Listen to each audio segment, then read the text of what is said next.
자, 오늘은 쉐보레 트래버스 하이컨트리 모델을 살펴보겠습니다.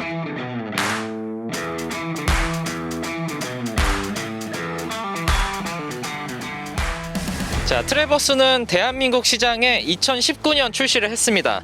당시는 2세대 모델, 완전 변경 모델이었고, 오늘 보시는 모델은 2세대 부분 변경에 해당합니다. 바로 이전 모델과 비교를 해보면 하이컨트리가 신설이 되고 가장 아래 트림이었던 LT 레더, 요게 삭제가 됐습니다. 그래서 실질적으로 소비자가 느끼는 이 차의 시작 가격은 900만 원이 높아졌고요. 같은 트림으로 비교를 해보면 한 500만 원 정도 상승을 했습니다. 가격이 꽤 만만치 않게 오른 만큼 상품성이 얼마나 더 좋아졌는지, 그리고 승차감이 바뀐 게 생각보다 차이가 큽니다. 그래서 그 부분에 대해서 좀 중점적으로 살펴보겠습니다. 하이컨트리 트림이라는 게 이제 쉐보레가 갖고 있는 가장 최상위 라인, 고급 차에만 쓰이는 트림이다, 이렇게 보시면 됩니다. 그래서 지금 현재 미국 시장에서 55,000불에 팔리고 있는 하이컨트리랑 사양이 동일하고, 55,000불이면은 지금 6,500만 원 이상이 넘어가는데, 그거보다는 오히려 조금 더 싼 가격에 출시를 했습니다. 디자인 변화부터 조금 살펴보면은, 원래는 헤드램프가 요 위쪽에 위치를 했어요. 근데 지금은 아래쪽으로 분리를 했고, 위쪽에는 주간주행등이랑 방향지시등을 겸하는 이런 DRL이 들어갔습니다. 그리고 또 보조 DRL이 이쪽에도 있어서 조금 더 고급감을 높이는 느낌이 드는 것 같습니다. 헤드램프가 아래로 내려온 게 상당히 전 좋다고 생각을 하는데, 위쪽에 통합이 되어 있으면 이 차체가 워낙 높다 보니까 앞쪽에 있는 차나 반대편에서 오는 차, 보행자에게 좀 눈부심을 줄 수가 있거든요. 그런 부분에서는 아래로 내려가서 아래쪽에 깔리는 게 더 좋지 않나. 위아래로 나뉜 듀얼 포트 그릴도 쉐보레의 최신 패밀리 룩을 잘 담고 있습니다. 그리고 하이컨트리 모델에는 여기 이제 나쁘게 표현하면 갈색이고 좋게 표현하면 좀 구릿빛 포인트가 적용이 됐어요. 그래서 이 부분 좀 멋있게 디자인이 되어 있습니다. 지상고 자체가 높진 않습니다. 이 차가 어댑티브 서스펜션이나 아니면 에어 서스펜션 같은 게 없다 보니까 차고 조절도 불가능하고, 그렇다 보니까 오프로드에서는 조금 아쉬울지 않을까라고 생각을 하는데, 실제로 그 스위처블 AWD 시스템에는 오프로드 기능이 들어가 있습니다. 제가 작은 게 아니라 차가 큰 겁니다. 이 차가 5.2m가 넘는데 국산차랑 비교를 하면은 경쟁할 차가 없습니다. 팰리세이드가 한 5m 정도, 5m가 조금 안 되는 크기인데 그 차보다는 훨씬 크고요. 휠베이스도 17cm 이상 길기 때문에 팰리세이드보다는 무조건 한 체급 위다, 이렇게 보시면 되겠습니다. 지프 그랜드 체로키 L 같은 경우는 얘랑 체급이 거의 비슷하고요. 포드의 익스플로러나 익스페디션 그 중간쯤에 위치한다고 보시면 돼요. 근데 익스페디션 쪽에 훨씬 가깝긴 합니다. 익스플로러랑 사실 가격이 겹치는데 체급으로 놓고 보면 익스플로러보다도 조금 더 크다, 이렇게 보실 수가 있겠습니다. 전과의 차이는 크게 없다라고 보시면 돼요. 휠 디자인이 이제 하이컨트리 전용 20인치 휠이 들어갔다는 점, 그리고 여기에 하이컨트리 로고가 들어갔다는 점, 그리고 위쪽에 루프렉도 디자인이 바뀌긴 했는데 사실 잘 티가 나지 않아요. 뒤쪽도 기본적인 레이아웃은 부분 변경이다 보니까 크게 달라지진 않았습니다. 테일램프의 디자인 자체가 좀 더 입체적이고, 그 안쪽에 그래픽 자체도 좀 더 세련되게 변화를 했어요. 테일램프의 모양이 좀 바뀌었다, 이 정도가 가장 큰 차이점일 것 같고요. 그리고 여기에 이제 가운데 보시면은 카메라가 있어서 후방 카메라랑 별개로 디스플레이 룸미러용 카메라가 여기에 또 들어가 있습니다. 옆에 워셔까지 잘 적용이 돼 있고, 제가 보통은 이제 트렁크 손잡이 자체를 위쪽에 달아놓는 걸 선호를 해요. 아무래도 누르려면은 위쪽에 있는 게 편한데, 이 차는 워낙 차고가 높고 이렇게 차 자체가 크다 보니까 여기 있는 것도 나쁘진 않은 것 같아요. 여기 있으면 오히려 좀 너무 높은 데 있는 것 같은 느낌? 트렁크 공간은 차가 워낙 크다 보니까 넉넉합니다. 이게 이제 최소 공간인데, 이 정도만 해도 여행용 캐리어 작은 건 3개, 큰 거는 2개 정도는 넣을 수 있을 것 같아요. 이 아래쪽 공간도 생각보다 훨씬 더 넉넉합니다. 여기에도 캐리어 하나를 넣을 수 있을 만큼 커서 짐을 많이 싣고 다니셔야 되거나 그런 분들에게는 정말 좋을 것 같은 느낌입니다. 그래서 캠핑 하시는 분들, 이런 분들한테 좋고, 전동식으로 3열을 접을 수가 있는데 요거는 하이컨트리에만 들어가는 옵션입니다. 3열까지 접으면 요만큼 공간이 나오고, 2열까지 접으면 이만큼 정말 넓은 공간이 나옵니다. 제가 아마 누웠을 때도 굉장히 충분한 공간이지 않을까 싶은데, 차박을 하신다고 하면 아주 넉넉하게 발끝이 닿지 않고 여기까지 2m 이상 될 것 같은데, 이 정도 공간이 나옵니다. 그리고 머리 공간이 엄청 높진 않아요. 바닥면 자체가 높아서 머리를 이렇게 펴고 있기는 힘들겠지만 차박이나 이런 것들을 즐기시기에도 좋을 것 같고, 대신 가운데를 조금 무언가로 채워야 될 것 같아요. 차박 즐기실 분들에게도 유용한 이렇게 풀플랫이 되는 공간입니다. 자, 일단 오늘은 3열이 있는 SUV니까 뒤쪽부터 보여드릴게요. 이 이제 3열로 들어가는 게 2열이 캡틴 시트이기 때문에 이 앞으로 해서 이렇게 가운데로 들어갈 수가 있습니다. 첫 번째로 여기 사이 공간이 넓진 않아요. 그래가지고 들어갈 땐 좀 좁을 것 같아요. 그럼 이제 어떻게 들어가냐, 오른쪽 시트에만 있는 옆쪽 레버를 당기면 이렇게 공간이 나옵니다. 이 정도면은 충분한 공간이죠. 들어가 보면 오른쪽은 시트를 가장 앞으로 당겨놓은 상태고 왼쪽은 시트를 가장 뒤로 당겨놓은 상태입니다. 무릎 앞에 주먹이 하나가 들어갈 만큼 공간이 여유가 있어요. 그리고 특히 머리 공간이 1개 반 정도, 주먹이 사실 이 정도면 굉장히 여유로운 거거든요. 3열 공간은 뭐 차급이 워낙 크다 보니까 여유롭습니다. 이쪽처럼 뒤로 가장 당겼을 때는 제가 못 들어갈 만큼 좁은 공간이 나오는데 뒤에 3열을 누군가 탄다면 시트를 앞으로 조금 당겨야 될 것 같습니다. 대신에 이렇게 시트를 가장 뒤로 당겼을 때는 무릎 공간이 엄청나요. 운전석 시트를 맞춰놓은 상태에서 제가 이렇게 앉으면 주먹이 앞에 뭐 3개 이상 남을 만큼 아주 충분한 공간이 나옵니다. 등받이 각도도 이만큼 기울어지기 때문에 충분히 편한 자세가 나오고, 대신 시트가 그렇게 크진 않아요. 그냥 조금 단단한 세팅에 크기도 그렇게 크지 않은 시트. 등받이의 두께가 엄청나요. 이렇게 두껍습니다. 그렇다 보니까 요걸 조금 더 얇은 시트로 바꿨으면은 공간이 더 넓지 않았을까, 그렇게 생각을 하고요. 그 지프 그랜드 체로키 같은 경우는 요 시트를 얇게 만들면서 뒷 공간을 확보를 하고 했는데 이 차는 과하게 두껍다 이런 생각이 들어요. 그렇다고 해서 시트가 저를 막 감싼다거나 그런 느낌은 또 없습니다. 의외로 2열의 시트는 구성이 썩 좋진 못하다, 이렇게 생각을 하시면 될 것 같고, 이 옆에 선블라인드나 이런 것들은 없습니다. 공조기는 이 위쪽에서 나오고요. 위쪽에 파노라마 선루프도 기본으로 들어갑니다. 자, 실내 레이아웃은 기존이랑 거의 동일합니다. 특별히 첨단 기술이 들어갔다, 혹은 특별히 눈이 휘둥그레지는 어떤 디자인이 들어갔다, 이런 것들은 없고요. 기존의 쉐보레가 갖고 있던, 트레버스가 갖고 있던 디자인과 동일하다고 보시면 됩니다. 계기판에는 8인치 정도 되는 컬러 디스플레이가 들어가서 메뉴 같은 것들 다양하게 활용하실 수가 있고, 요거는 이제 상위 트림들에는 기본으로 들어가는 거고 아래 트림에서는 좀 빠지는 옵션들입니다. 그다음 여기도 이제 8인치인데 가장 아쉬운 점이긴 해요. 이 베젤이 워낙 두껍기 때문에 그래서 이 부분은 좀 아쉽다. 근데 뭐 반응성이나 이런 부분들은 그냥 무난합니다.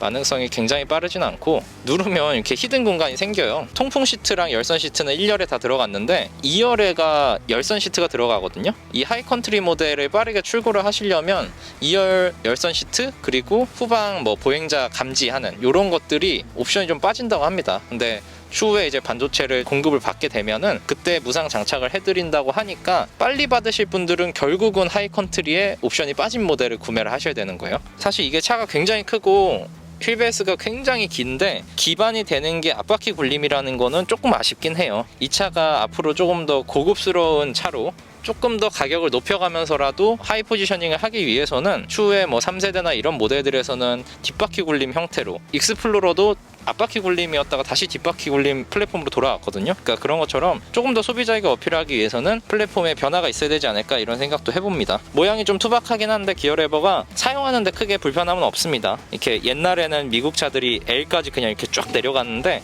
지금은 이렇게 딱 뒤에서 한번 걸리고 그 다음에 다시 L로 바꿔야 되는 형태여서 뭐 이 부분에서 불편함은 없을 것 같고요. 전반적인 실내 느낌은 고급스럽진 않지만 고급스럽기 위해서 이렇게 몇몇 부분에 스웨이드 재질을 덧대고 이런 노력을 했다라고 보시면 되겠습니다. 가격이 조금 애매하다는 감이 있어요. 기존보다 500만원 정도가 올랐고 최상위 트림으로 오면서 얘는 이제 6,500이라는 높은 가격을 갖고 있는데, 익스플로러의 하위 트림은 6천만원 초반, 그리고 상위 트림은 6천 거의 후반대에 가까운데, 이거보다 조금 공간이 작더라도 나는 그래도 이 정도 대형 SUV면 돼 하시는 분들은 익스플로러를 많이들 보실 것 같아요. 2.3L 다운사이징 엔진도 들어가 있고 하다 보니까 익스플로러랑 아무래도 가장 경쟁을 하지 않을까 싶고, 이 차가 수입차입니다. 분명한 수입차인데 미국에서 생산된 차를 수입해서 들어오는데 이 차 그래도 좀 국산 느낌이 나 해서 싫으신 분들은 그냥 아예 팰리세이드로 가시면 이거보다는 좀 좁지만 많은 뭐 장비들 그리고 더 저렴하게 구매를 하실 수가 있고요. 차가 급하신 분들은 하이컨트리를 사셔야 되고요. 그렇지 않다 하시는 분들은 저는 레드라인을 추천을 합니다. 레드라인이 한 3,400만원 정도 싼데 뭐 이런데 스웨이드 재질 하이컨트리 로고가 박혀 있는 거, 밖에 외부 실, 그 다음에 뭐 플로어 매트가 좀 더 고급스럽게 여기도 하이컨트리가 박혀있다, 이런 정도의 굉장히 디테일 차이예요. 그래서 주행 성능 이런 거에 영향을 끼치는 게 차이가 전혀 없습니다. 하이컨트리 로고가 필요하시지 않은 분들, 굳이 이런 스웨이드 재질이 눈에 없어도 되는 분들이라면 저는 레드라인을 추천해 드려요. 레드라인이 외관이 더 멋있기도 하고요.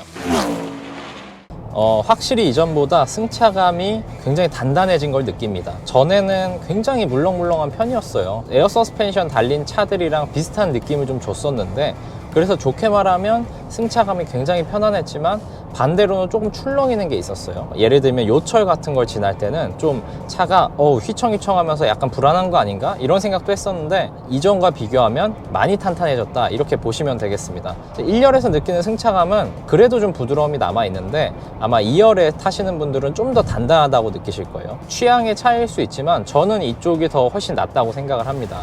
아무래도 차체가 워낙 크고 높다 보니까 이 롤링이나 이런 부분에서 좀 대처하는 능력이 떨어졌는데, 그 부분이 보완된 거기 때문에 잘 바뀌었다, 이렇게 생각을 하고, 지금 이제 우선 부분 변경되면서 바뀐 게 스마트 크루즈 컨트롤이 드디어 들어갔습니다.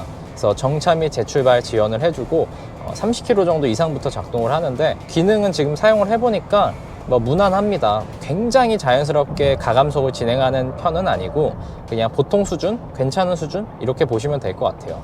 가장 아래 트림부터 15가지의 안전, 주행 보조 옵션이 들어갔다라고 설명을 해줬는데, 거기에 일단은 차선 중앙 유지 기능은 없습니다. 기본적으로 차선 이탈 방지 보조까지는 해주는데 중앙을 유지해주는 기능이 없기 때문에 사실 이 액티브 크루즈 컨트롤이 들어갔다고 해서 주행 보조를 확실하게 받는다, 이런 느낌은 안 들어요. 지금 이제 2022년형이기 때문에 현재 출시되는 차들 중에서 이렇게 레인 키핑, 중앙 유지를 못하는 모델은 정말 거의 없거든요. 특히 이 정도 차급의 거의 플래그십급에 해당하기 때문에 여기서 없다는 거는 아무래도 가장 큰 약점이 되지 않을까 싶습니다. 파워트레인은 3.6L V6 가솔린 자연흡기 엔진이고요. 315마력 정도로 냅니다. 그리고 토크는 36.8kgm여서 뒤에 트레일러를 실는다고 해도 그냥 무난하게 끌고 갈 수 있을 정도의 수준이고, 물론 터보차가 아니기 때문에 토크 면에서 조금 손해를 보는 게 있긴 해요. 그렇긴 하지만 기본적으로 배기량 자체가 크니까 힘이 부족하다, 이런 걱정은 안 하실 것 같습니다.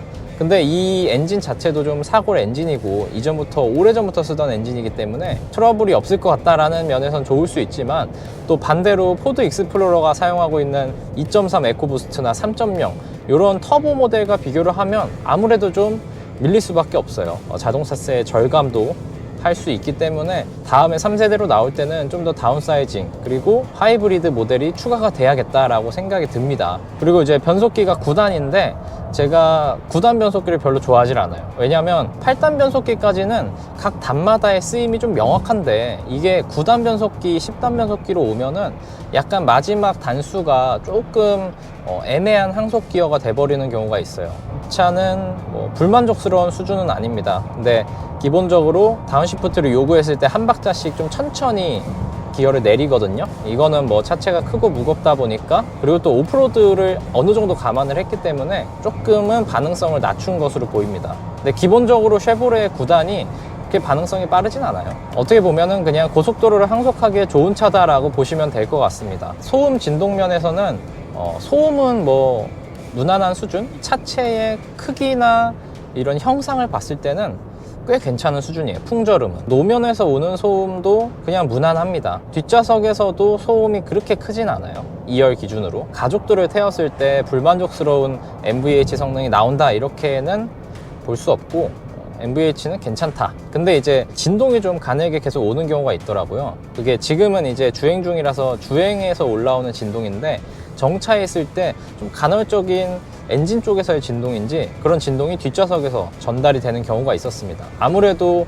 일반 브랜드고 고급 브랜드가 아니다 보니까 언더커버 같은 것도 보시면은 좀 비어있는 부분들이 간혹 있어요. 마감 면에서 신경을 많이 썼다라고 볼 수는 없는 차입니다. 어떻게 보면 익스플로러랑 비슷한 결인데 고민이 많이 될 것 같아요. 아무래도 익스플로러가 좀 더 낮은 가격에서 이 차보다는 시작을 하고 하이컨트리보다는 조금 더 수입차스러운 냄새가 나서 익스플로러 쪽으로 기울 수도 있지 않을까, 이런 생각도 좀 들긴 하는데, 어쨌든 기본적인 차의 주행 성능이나 아니면 이제 가보진 못했지만 오프로드 성능, 쉐보레라는 브랜드가 워낙 오랫동안 해왔던 분야이기 때문에 성능이 낮다 이렇게는 아마도 볼 수 없을 거라고 생각을 합니다.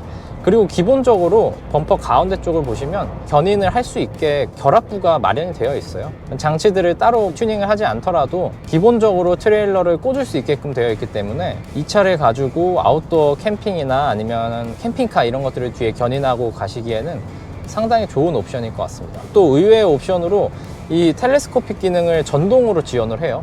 이거 고급차스러운 옵션이 또 들어갔네? 이런 부분은 칭찬할 만한데, 반대로 이제 윈도우는 운전석만 위아래 원터치고 나머지는 다 다운만, 내리는 것만 오토고 올리는 건 수동입니다. 차급도 있고 옵션도 가장 상위 트림인데 풀오토가 아니라는 거는 조금 의아하긴 했어요. 그리고 이제 주행하면서 조금 단점으로 꼽을 수 있는 것들이 몇 개 있는데, 하나는 왼쪽 사이드 미러입니다. 이 좌측 사이드 미러가 간혹 수입차에서 이런 부분들이 좀 있어요. 시야가 굉장히 안 좋은 부분이 있는데 트래버스도 마찬가지로 시야가 아주 안 좋습니다. 그래서 이 부분은 아마 제가 이 차를 출고한다면 출고와 동시에 미러를 바꿀 것 같아요. 보통 차가 크고 사이드 미러가 크면 거기에서 기대하는 어떤 그 화각 같은 게 있는데 전혀 그렇지가 않고, 제가 옛날에 많이 얘기했던 볼보의 좌측 미러처럼 굉장히 협소한 각을 갖고 있습니다. 엔진이 굉장히 부드럽게 잘 이렇게 움직이긴 하는데 RPM을 조금 높였을 때의 이 엔진음이 썩 좋지가 않아요. 1, 2천대에서 그냥 일상 영역에서 사용할 때 3000 RPM 아래쪽에서는 엔진음 자체가 사실 거의 들리질 않습니다. 그리고 부드럽고요. 가속을 한번 해보면 약간 왜 V6에서 기대하는 그런 간질간질한 어떤 회전 질감이라고 해야 될까요? 그런 것보다는 조금 더 사기통에 가까운 느낌이 들어요. 마지막 단점으로는 이제 아무래도 실내 인테리어가 조금 올드하다고 느끼시는 분들이 많을 것 같아요. 이 차가 옵션은 많이 갖췄지만 기본적으로 좀 옛날 레이아웃, 뭐 5년, 10년 전과 별다를 게 없다 이런 생각이 드실 테니까 그런 부분에서 또 싫어하는 분들이 계실 것 같고, 대신에 이제 장점, 이 차의 가장 큰 장점은 거대한 공간이겠죠. 그래서 실내가 매우 넓다는 점, 3열도 쓸만하다는 점, 이런 부분이 가장 큰 장점일 거고, 앞서 말씀드린 주행성이 확실히 좀 개선이 됐다, 안정적으로 변했다는 점. 지금 7인승 모델이고 2열이 캡틴 시트, 3열이 3인승으로 되어 있는데 3명이나 타야 되잖아요, 3열에. 그러면은 아무래도 좀 불편하거든요. 5인 승차 환경이 더 많은 경우에는 이런 차보다는 2열이 3인 시트인 경우가 저는 낫다고 생각을 해요. 만약에 5명이 탑승할 일이 많은 분들이라면 한번 좀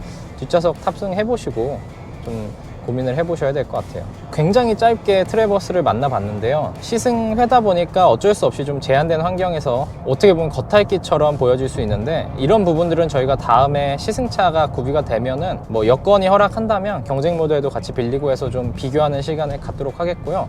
아마도 머지않은 시일 내에 쉐보레의 또 더 큰 SUV 타호를 시승하지 않을까 이런 생각이 듭니다. 그래서 그때도 또 이런 대형 SUV에 대한 자세한 설명이나 아니면 주행감 같은 거 조금 더 디테일하게 알려드릴 수 있도록 하겠습니다. 감사합니다.